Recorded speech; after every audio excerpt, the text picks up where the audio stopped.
Manasa Devi aisidi kanano haiba taragadi ibem asidi Lin Gilarian Biena khanai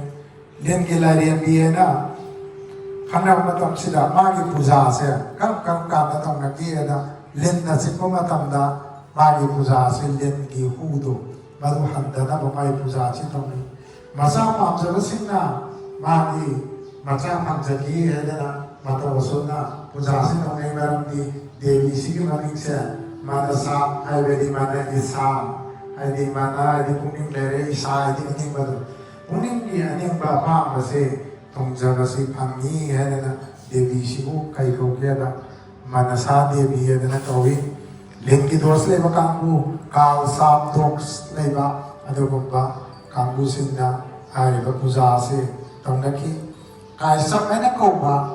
namit kiri mapai ba mosiki kuning da di poki hai na Devi sigi maming se Manasa ina kaubani pungning haidana mama ni maming na kadaru ina kawi aduga sesana ina kauba akogi Lakshmi Narayana nina hiptana lairega nasagi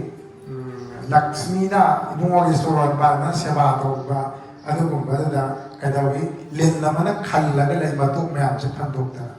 Maduda lairi badu kumbasi ko na kalendu kaya khangna geda sesana ena kawi basuki ena ko badu kalendu ada lenche sesana aksi masan pini Manasa Devi shina Mahadeva se samudra naiva matamda samudra se lagi hala ena ko hu mayam se thoda padaki kadau geda Mahadeva na jiva pama mayam se hu sina toiba nasagi Uciak pom lang ng bahay mo ngam dere matam do da Mahadeva na hu je lairaga di tayo pa puna magsakana tahing moy dori na imungwana kadawi hu je ma thaktu oge na imungwana thoga iba do gumbo hu je loy na phan badagi Mahadeva gi ngaksam je kadawi hu ke maisak tu na khang bangam da na Mahadeva se ngaksam je koi gi amu bahagadra aduga amuda musan ma su hagadra adu mai ka dana wajula ki Mahadeva se kai kawin khawri se asang ma su ba ne ngoge ning se Nilakantha Mahadeva idana bato sunna khangna ki adana imuana hari ba hala hal ko hu se phang ko batam da kana gi to akam ka balu ko hu si phang ko batam da Mahadeva se singara ba idana Manasa Devi Kaubi Dilen Gilare Vishna Mahadeva ki thawai dukan bigi Mahadeva ki ngaksam da jagat ki hu panamak lai badagi lenna isidi hu pame aduna lenna Mahadeva ki ngaksam da len yen ise maram se gini aduga jarat karu haina ko wadu ko mani duda mapana lohon bi ada jarat karu sina kai haga da kai sakuni da hai ai nang na sa bi si long di long ke tabu da bunya kari ko ba ai na hai be indra ka di ma se ai khai na ba ya bra ai da han ada da yai hai na da na lu ho nge jarat karu muni da Manasa Devi lu ho nge no ma ke na beta Manasa Devi na jarat karu se yam theng na ho tu mana dengan lah untuk wahai yang kan pada puja tunggu ni hai bese manta ada bida ngasaki haram dana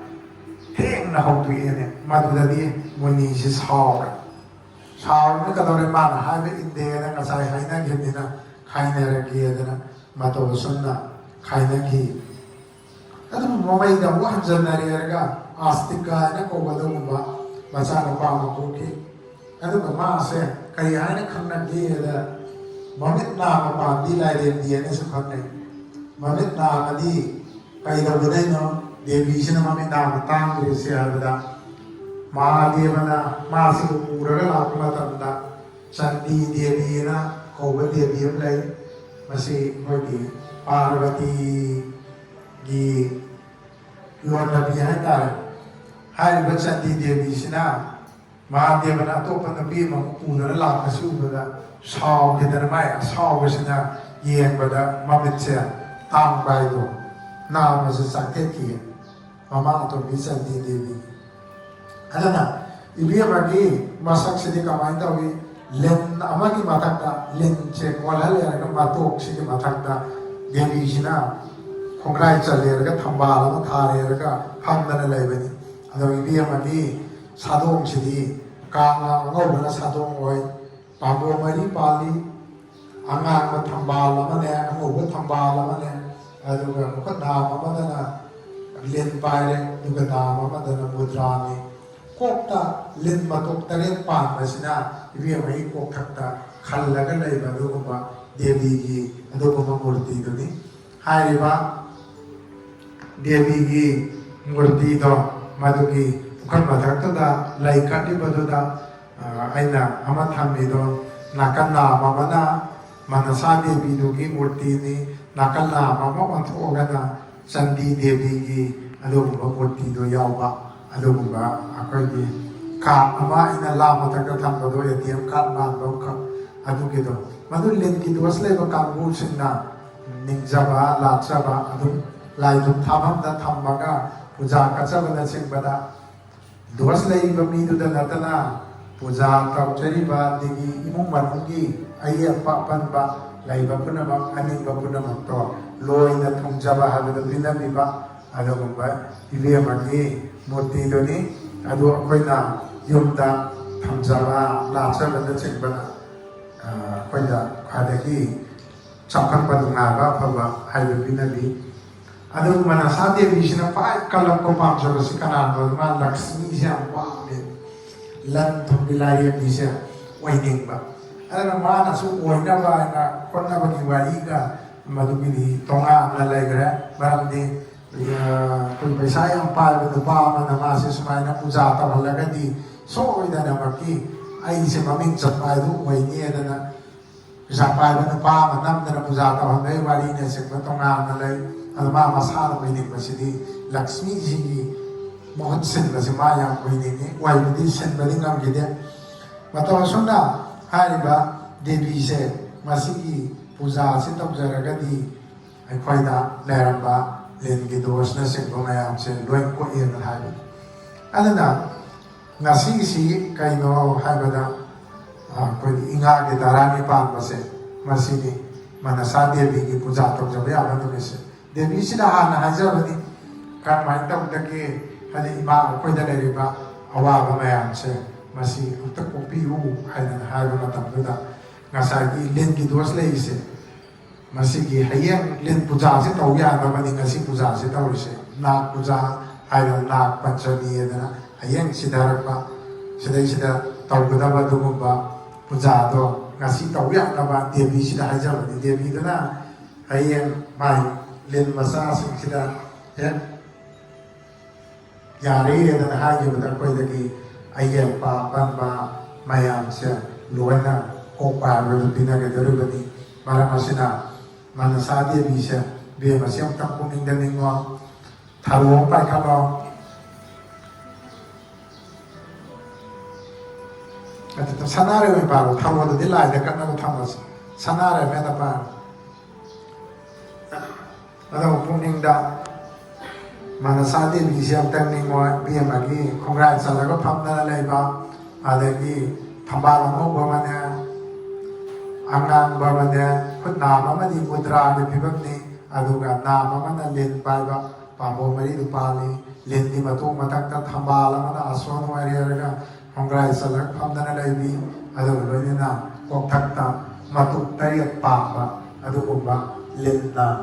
khalleraga ngan thoidana leibi Devi siapta isara lerapa ayat papa da bana maktuk ko pa du jagi hena nasani ko pamda lera melit ki dos na se ko bana makko ko bina diu edana poning dokter ni mo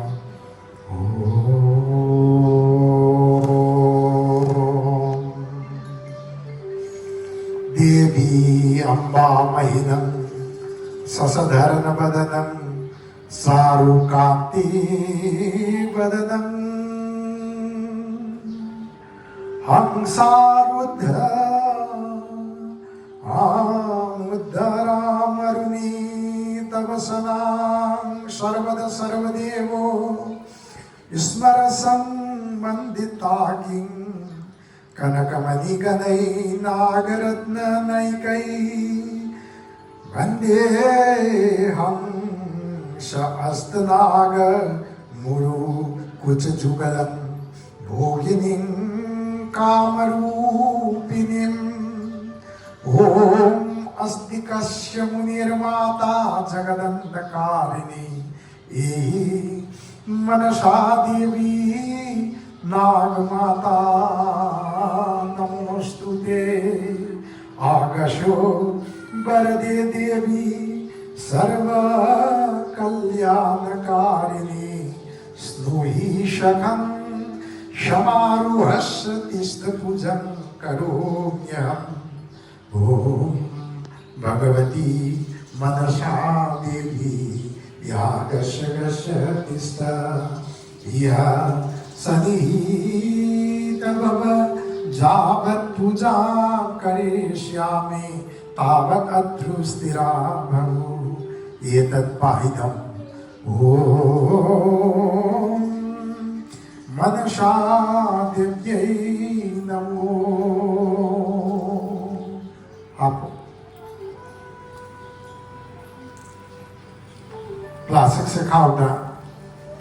len masa sa yaw kani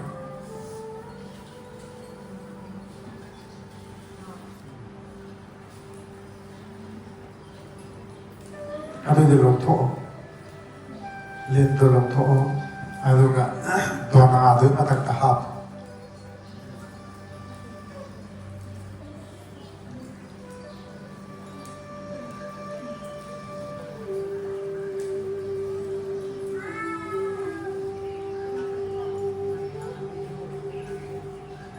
Hapa ba? Tunalo da hapa ka ising kitang kakalo ado may lindo start of propi may ilusa toko ko Om Trailoka Pujitang Devi Nagabarana Bhusitam Snapayami Mahabhagang Putrayurdhana Vridhaye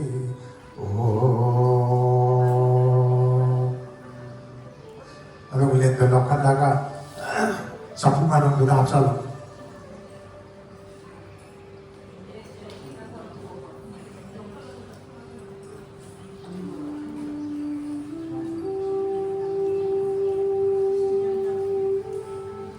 Kulunam.